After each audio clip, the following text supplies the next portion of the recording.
pourquoi est-ce que les élections, généralement en Afrique, dans le précaré français, soit ça aboutit à une guerre civile, soit on ne passe pas très loin. Vous allez voter parce que le charisme de la personne en face a de l'influence sur vous. Il a un aura qui est suffisamment puissant, il a un prestige qui est suffisamment puissant pour vous assujettir. Mais est-ce que les personnes qui vont voter ne savent pas que depuis des années qu'ils votent, aucune promesse n'a jamais été tenue par ces candidats? Ils le savent. Mais pourquoi quand même ils vont quand même voter? Pourquoi?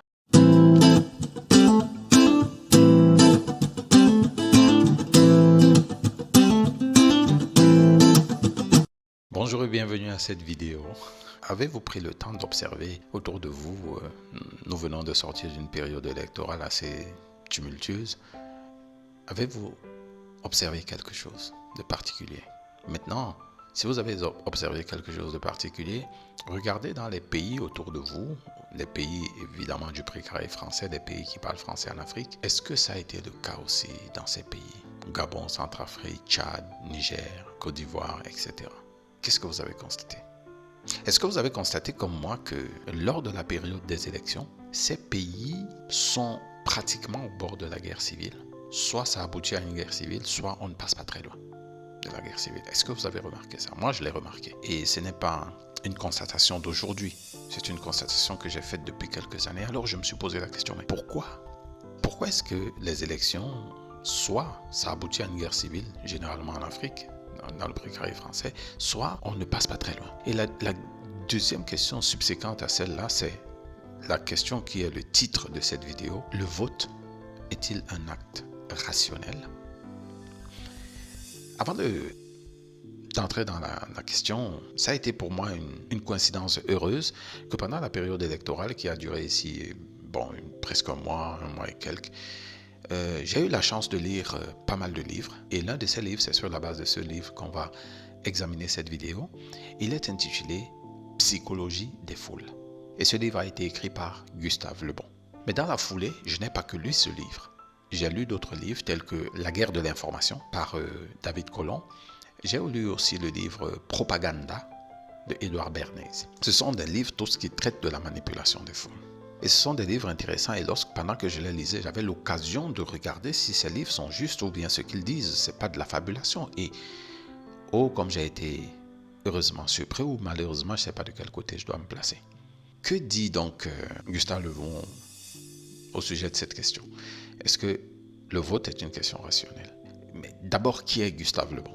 Gustave Le Bon, c'était un auteur, c'était un chercheur aussi, et pendant quelque temps, il a été directeur de publication dans une bibliothèque dans laquelle il a réussi à publier un gars comme William James. Ça, je l'ai retenu parce que William James a écrit un livre extrêmement magnifique que je vous recommande de lire, qui s'intitule L'expérience religieuse. C'est un livre magnifique, donc allez lire ce livre si vous pouvez le trouver, de William James. Et il est né en 1841 et il est mort en 1931, 90 ans. Alors, ce qui est remarquable dans ce livre de Gustave Le Bon, c'est qu'il a écrit en 1895, donc ça fait plus de 100 ans qu'il a écrit. Mais le plus heureux encore, c'est que c'est bizarre qu'en 100 ans, les foules telles qu'elles étaient manipulées à cette époque le sont encore aujourd'hui. Et nous allons le voir avec ce qui s'est passé dans... On va pas détailler ce qui s'est passé dans l'élection. On va juste analyser la façon dont je l'ai regardé, je l'ai observé, et puis la façon dont le livre Psychologie des foules apporte une réponse claire à la question « Voter est-il un acte rationnel ?» Moi-même, je n'ai aucun bord politique, donc j'essaierai d'aborder le sujet sans aucune émotion et je souhaiterais que vous fassiez pareil. Maintenant, on va observer trois choses particulièrement. Premièrement, l'irrationalité. Deuxièmement, la crédulité. Et troisièmement, l'absence totale d'esprit critique dans les foules. Le livre de Gustave Le Bon, c'est un livre qui n'est pas très long, qui a environ 180 pages. Et ce livre...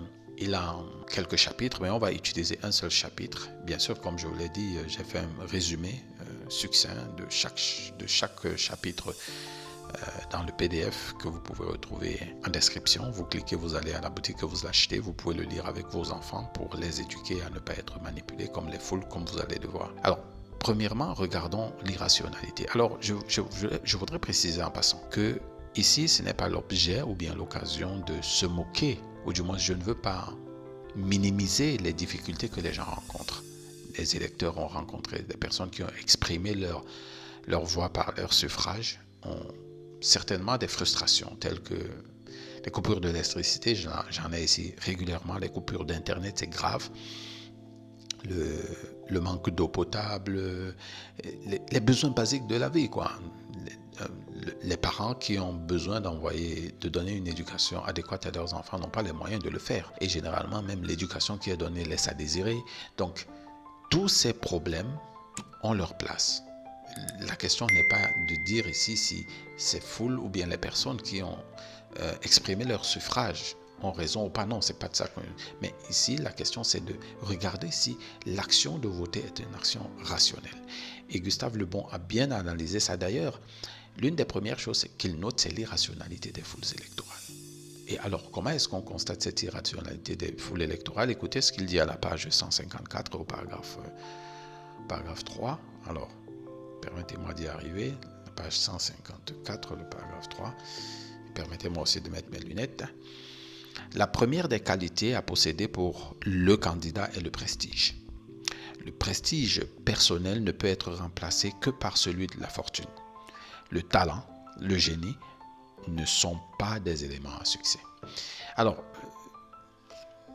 Gustave Le Bon nous rappelle ici que les foules électorales, lorsqu'elles vont élire, elles choisissent quelqu'un qui a du prestige.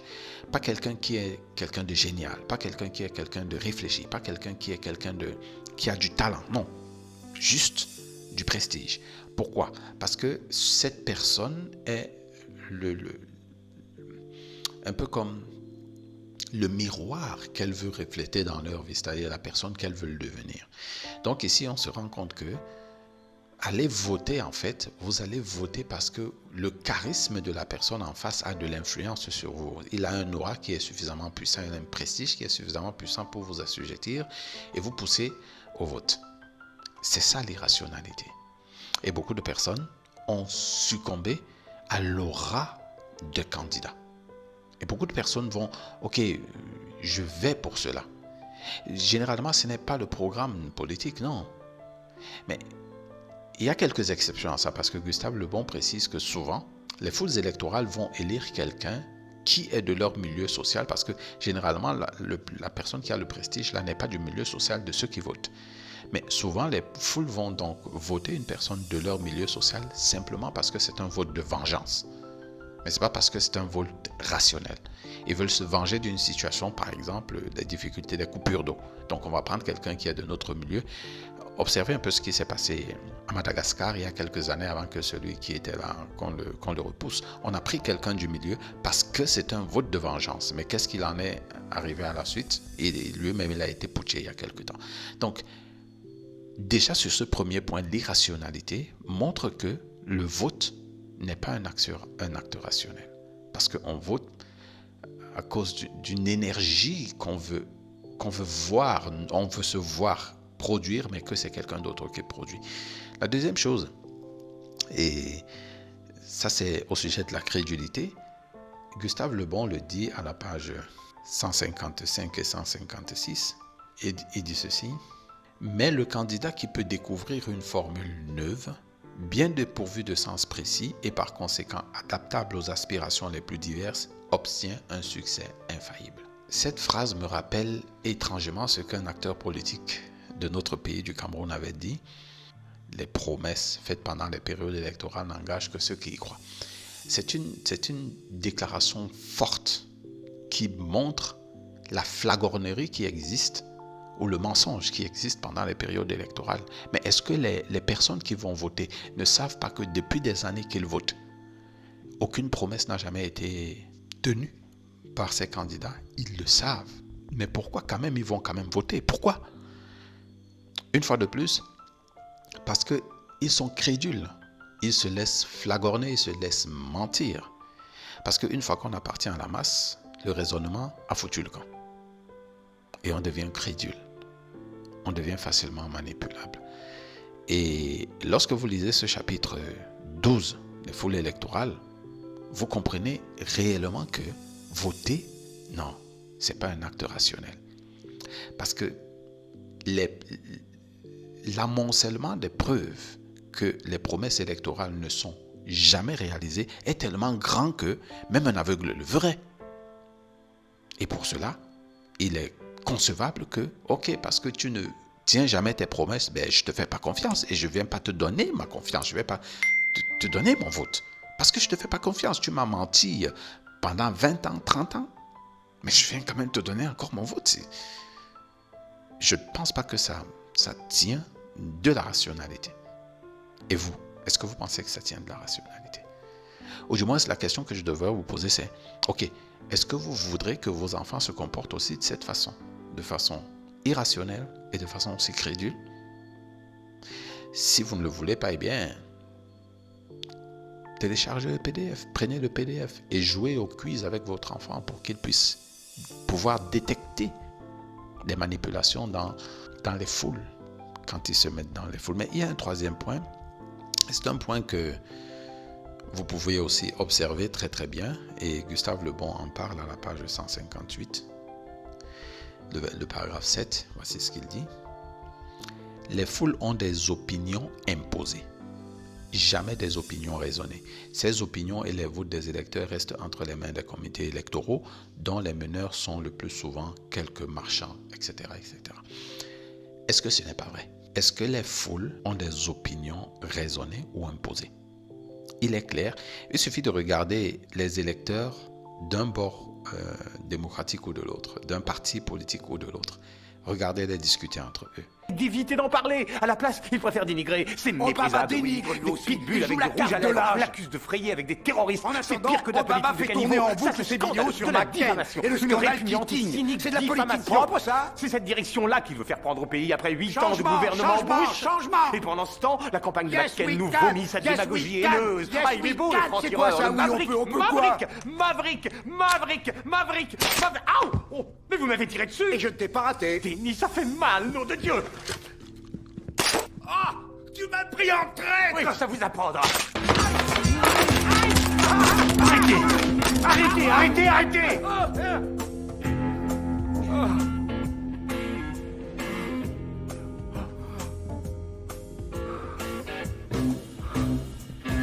La politique.